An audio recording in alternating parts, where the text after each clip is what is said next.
அனைவருக்கும் வணக்கம். இன்றைய பதிவில் மேஷராசி அன்பர்களுக்கான 2024ஆம் ஆண்டு பங்குனி மாத ராசி பலன்கள் தாங்க பார்க்க போகிறோம். மேஷராசி அன்பர்கள் வீடியோக்குள்ளே போகிறதுக்கு முன்னாடி முதன்முறையாக நீங்கள் ஃபஸ்ட் டைம் நம்ம சேனலில் பார்க்குறீங்கன்னா மறக்காமல் சப்ஸ்கிரைப் பண்ணி வச்சுக்கோங்க. அப்போ தான் நம்ம போடுற பயனுள்ள தகவல்கள் உங்களுக்கு நோட்டிஃபிகேஷனாக வரும். முதல்ல செவ்வாய் பகவானை பார்க்கலாம். செவ்வாய் பகவான் உங்களுடைய ராசி அதிபதி மற்றும் உங்களுக்கு அஷ்டமாதி அதிபதியாக வருவாருங்க. அந்த செவ்வாய் பகவான் பார்த்திங்கன்னா 10ஆம் இடத்துல தான் இவ்வளவு நாளாக உங்களுக்கு இருந்தார். செவ்வாய் 10ஆம் இடத்துல இருக்கக்கூடாது, இருக்கலாம். ஆனால் அஷ்டமாதிபதியாக இருக்கின்ற காரணத்தால் இருக்கக்கூடாது. அப்படி இருந்தால் என்ன ஆகும்? ஏற்கனவே ஒரு சிலருக்கு வேலை இல்லாமல் ரொம்பவே கஷ்டப்பட்டுட்டு இருந்திருப்பாங்க. அப்போது மறுபடியும் ஒரு புது வேலை உடனே அவங்களுக்கு கிடையாது. இந்த மாதிரியான பிரச்சனை இருந்திருக்கும். அதே போல் ஏற்கனவே வேலை பார்த்துட்டு இருந்தவங்களுக்கு வேலையில் ஏதாவது தொந்தரவுகள் பிரச்சனைகள் இருந்துகிட்டு இருந்திருக்கும். அந்த மாதிரி தான் செவ்வாய் உங்களுக்கு செஞ்சுருப்பாருங்க. அப்போ வேலையில் நிம்மதி இருந்திருக்காது. வேலை போகிற மாதிரியான விஷயங்கள் இருக்கும். வேலையை விட்டு விலகி போகணும், வேறு கம்பெனிக்கு போகணும் அப்படிங்கிற எண்ணங்கள் வரும். அதனால தான் செவ்வாய் 10ஆம் இடத்துல இருக்கக்கூடாதுன்னு சொல்கிறோம்.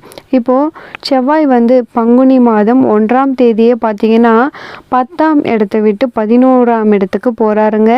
அப்போது தொழில் ஸ்தானம் உங்களுக்கு சிறப்பாக இருக்கும். அதற்கு பிறகு வேலை இல்லாதவங்களுக்கு வேலை கிடைக்கும். வேலையில் இருக்கிறவங்களுக்கு எந்த பிரச்சனையுமே இல்லாமல் வேலை அப்படியே சுமூகமாக போயிட்டுருக்கும். அதே மாதிரி தொழிலும் உங்களுக்கு சிறப்பாகவே இருக்கும். இப்போ பிஸ்னஸ் பண்ணுறீங்க, அதில் உங்களுக்கு பிரச்சனை இருந்துச்சு அப்படின்னா அப்போ இந்த பங்குனி மாதத்தில் உங்களுக்கு பிஸ்னஸில் இருக்க பிரச்சனை விலகிடும். போட்டி பொறாமைகள் இருக்காது. நல்ல ஒரு வியாபாரம் நடக்கிற மாதிரியான சூழ்நிலைகள் உங்களுக்கு உண்டாகும். அதனால் தொழில் ஸ்தானம் இந்த மாதத்தை பொறுத்த வரைக்கும் உங்களுக்கு சிறப்பாக இருக்கும் அப்படின்னே சொல்லலாம். செவ்வாய் பகவான் 11ஆம் இடத்துக்கு போகிறது ஒரு யோககரமான விஷயம் அப்படின்னே நம்ம எடுத்துக்கலாங்க. அப்போது ரியல் எஸ்டேட் பண்ணுறவங்களுக்கு ரொம்பவே ஒரு சிறப்பு. ஏன்னா சொத்துக்கள் வாங்குறது விற்கிறது இந்த மாதிரியான தொழிலில் ஈடுபட்டு இருக்கவங்களுக்கு மிகுந்த ஆதாயங்களை செவ்வாய் பகவான் கொடுப்பாருங்க. அதே மாதிரி பூமி சம்மந்தப்பட்ட துறையில் இருக்கிறவங்களுக்கும், விவசாய சம்மந்தப்பட்ட துறையில் இருக்கிறவங்களுக்கும், காவல்துறை, இராணுவம் போன்ற துறையில் இருக்கிறவங்களுக்கும் மிகுந்த ஏற்றத்தையும் முன்னேற்றத்தையும் கொடுக்கக்கூடிய அமைப்பில் இந்த மாதம் உங்களுக்கு செவ்வாய் பகவான் சஞ்சாரம் செய்கிறாருங்க. அதனால் ஒரு செவ்வாயால் ஒரு சர்வ லாபம் உங்களை தானாக தேடி வரும் அப்படின்னே நம்ம சொல்லலாங்க. சனி பகவானை எடுத்துக்கிட்டால் அவர் உங்களுக்கு தொழில் ஸ்தானாதிபதி 11ஆம் இடத்துல இருக்கார். சனி 11 இருந்தாலும் உங்களுக்கு ஒரு மிகுந்த யோகங்கள் கிடைக்கும். ஏன்னா 11ஆவது இடம் அப்படிங்கிறது லாபஸ்தானம். அப்போது லாபஸ்தானத்தில் லாபஸ்தான அதிபதியே ஆட்சி பெற்று இருப்பார். அப்போ எடுத்த காரியத்தில் உங்களுக்கு லாபம் கிடைக்கணும் அப்படிங்கிற விதி வரும். எடுத்த காரியத்தில் நீங்கள் ஜெயிக்கணும் அப்படிங்கிற விதி இருக்குது. அதனால் 11 சனி இருக்கும் பொழுது மிகுந்த யோகங்கள் உங்களை தானாக தேடி வரும் அப்படின்னே சொல்லலாம்.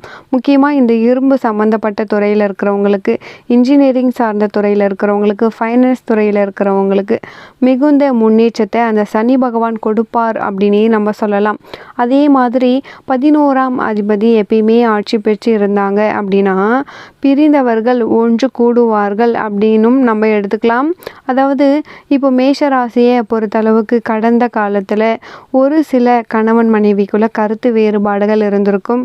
சண்டை சச்சரவுகள் இருந்திருக்கும். கோர்ட்டு கேஸ்லாம் கூட வந்திருக்கும் டைவர்ஸ்க்காக.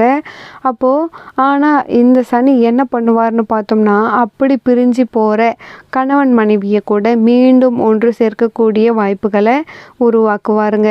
அதனால் திருமண வாழ்க்கையை பொறுத்த வரைக்கும் மிகுந்த நன்மைகள் உங்களுக்கு கிடைக்கும். ஒருவேளை கணவன் மனைவி டோட்டலாக பிரிஞ்சே போயிட்டாங்க அப்படின்னா மறுமணம் அப்படின்னு சொல்லக்கூடிய 2வது தரம்னு சொல்லக்கூடிய 2ஆம் திருமணம் நடக்கிறதுக்கான வாய்ப்பும் உங்கள் ஆணுக்காக இருந்தாலும் பெண்ணுக்காக இருந்தாலும் மேஷராசிக்காரங்களுக்கு இருக்கும். அப்போ 2ஆம் திருமண முயற்சி செஞ்சீங்கன்னா உங்களுக்கு சக்ஸஸ்ஃபுல் ஆகிறதுக்கான சந்தர்ப்பங்கள் இருக்கும் அப்படின்னே நம்ம சொல்லலாங்க. அதே போல் 11ஆம் இடம் அதிபதி வலுத்திருக்கும் பொழுது எப்பயுமே நம்ம கொஞ்சம் கவனமாக இருக்கணும். இல்லைனா தேவையில்லாத நட்பு நம்ம கிட்ட சேரும். அப்போது அது வந்து நல்ல ஃப்ரெண்ட்ஷிப்பாக நம்மளுக்கு அமையாது. அது வந்து தேவையில்லாத பிரச்சனைகளை நம்மளுக்கு ஏற்படுத்தி விட்டுட்டு போயிடும். ஏன்னா இந்த மாதம் நீங்கள் அடுத்தவங்க கிட்ட பழகும் பொழுது ரொம்பவே கேர்ஃபுல்லாக இருக்கிறது உங்களுக்கு நல்லது அப்படின்னே சொல்லலாம். சுக்கிர பகவானை எடுத்துக்கிட்டோம் அப்படின்னா இந்த பங்குனி மாதத்தை பொறுத்த வரைக்கும் உங்களுக்கு 11ஆம் இடத்துல தாங்க இருக்கார். சுக்கிரன் 11ல் இருந்தால் உங்களுக்கு நல்லது தான். ஏன்னா சுக்கிர பகவான் தான் உங்களுக்கு பணத்தை கொடுக்கக்கூடிய ஒரு கிரகம். அப்போது பணத்தை கொடுக்கக்கூடிய ஒரு கிரகம் வந்து 11வது இடத்துல இருக்கிறதால ஏதாவது ஒரு வழியில் உங்களுக்கு பண வரவு வர்றதுக்கான வாய்ப்பு இந்த மாதத்தில் உங்களுக்கு இருக்கும். அப்போ தொழில் விருத்தியும் ஏற்படும், தொழில் மூலமாகவும் பணம் கிடைக்கும், சிலருக்கு வரவேண்டிய பணமும் வர்றதுக்கான வாய்ப்புகள் இருக்கும். தேவைக்கேற்ற பண வரப்பு கொண்டு வர்றதுக்கான சந்தர்ப்பத்தை உங்களுக்கு சுக்கிரன் கொண்டு வருவாங்க. அதனால் சுக்கிரன் 11ல் இருந்தால் சர்வ லாபம் அப்படின்னே எடுத்துக்கலாம். அதே மாதிரி சுக்கிரன் உங்களுக்கு 7ஆம் அதிபதியாகவும் இருக்கார். உங்களுடைய கணவன் அல்லது மனைவி மூலமாக ஒரு நல்ல ஆதாயங்கள் உங்களுக்கு கிடைக்கும். உங்களுடைய கணவன் வீட்டார் அப்படி இல்லைன்னா மனைவியினுடைய சொந்தக்காரங்கள் இருக்காங்க இல்லையா, அவங்க வீட்டு ஆட்கள் மூலியமாக அவங்களால ஒரு மிகுந்த யோகத்தை கொடுக்கக்கூடியவர் சுக்கிரன். அதே மாதிரி ஆடை ஆபரண துறையில் இருக்கிறவங்களுக்கும் கலைத்துறையில் இருக்கிறவங்களுக்கும் இந்த மாதம் சிறப்பாகவே இருக்கும் அப்படின்னே நம்ம எடுத்துக்கலாங்க. சூரிய பகவானை பொறுத்த வரைக்கும் உங்களுடைய ராசிக்கு 12ஆம் இடத்துல இருக்காருங்க. அப்போது சூரியன் 12ல் இருந்தால் அரசாங்க அதிகாரிகளுக்கு நீங்கள் ஏதாவது பணம் கொடுக்க வேண்டியது வரும். சிலருக்கு லஞ்ச பணம் கூட கொடுப்போம். அந்த மாதிரியான சூழ்நிலைகள் இந்த மாதம் சிலருக்கு மட்டும் உருவாகும். அனைவருக்கும் வராது, ஒரு சிலருக்கு மட்டும் வரும். அதாவது அரசாங்க அதிகாரிகளுக்கு பணம் கொடுத்து ஏதாவது காரியங்களை சாதிக்கணும்னு நினைப்போம். அந்த மாதிரியான சூழ்நிலைகள் சில மேஷராசி அன்பர்களுக்கு உருவாகும்.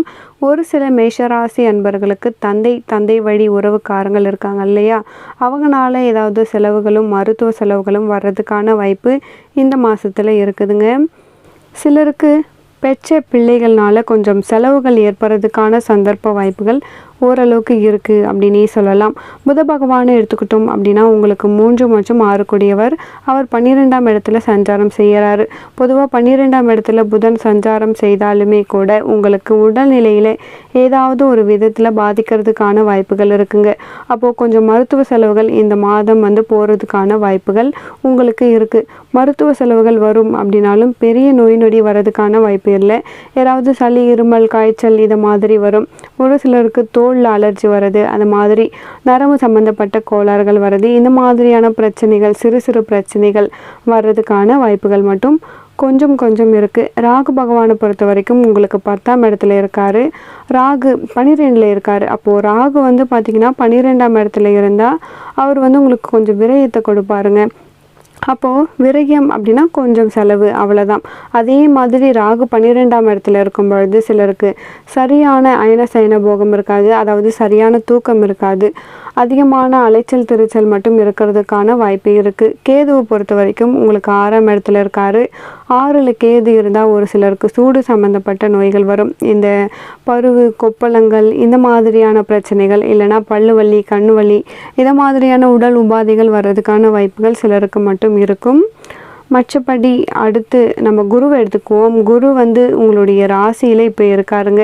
எப்பயுமே குரு வந்து ராசியில் இருக்கவே கூடாது. ஏன் அப்படின்னு நம்ம பார்த்தோம்னா, ராசி மேலே குரு இருந்தால் நீங்கள் செய்கிற காரியங்கள் வந்து சிறப்பாக வராது. அப்போது எடுக்கிற காரியங்கள் உங்களுக்கு தோல்வியை கூட தரும். அதே மாதிரி குரு வந்து பணத்துக்கு அதிபதி. அப்போ குரு ராசியில் இருந்தால் வனவாசம் போகணும்னு இருக்கும். அப்போ என்ன செய்யும் அப்படின்னு பார்த்தோம்னா, அதே மாதிரி பணத்தை கொடுக்க மாட்டார், பண தட்டுப்பாடு கொடுத்துருவார். ஒரு சிலருக்கு வந்து பார்த்தோம்னா சரளமான பணப்புழக்கம் இருக்காது. அதே நேரத்தில் கடன் சுமைகள் உங்களுக்கு அதிகமாக இருக்கும்.